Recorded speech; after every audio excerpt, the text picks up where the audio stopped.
bumalik ka bukas kung kaya mo namang tumugon ngayon. Ang pagtulong ay hindi dapat ipinagpapaliban. Huwag mong saktan ang taong nagtitiwala sa iyo, lalo na kung wala naman silang ginagawang masama. At huwag kang makikipag-away sa taong walang kasalanan, dahil ang kapayapaan ay mas mahalaga kaysa sa pagpapatunay na ikaw ang tama. Kung kaya mong tumulong, huwag mo nang patagalin. Gawin mo agad. Huwag mong sabihing, bumalik ka bukas kung kaya mo namang tumugon ngayon. Ang pagtulong ay hindi dapat ipinagpapaliban. Huwag mong saktan ang taong nagtitiwala sa iyo, lalo na kung wala naman silang ginagawang masama.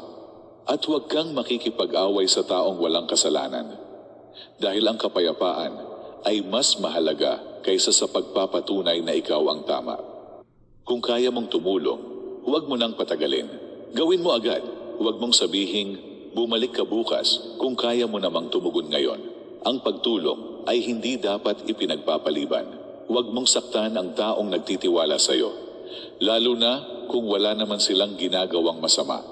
At huwag kang makikipag-away sa taong walang kasalanan, dahil ang kapayapaan ay mas mahalaga kaysa sa pagpapatunay na ikaw ang tama.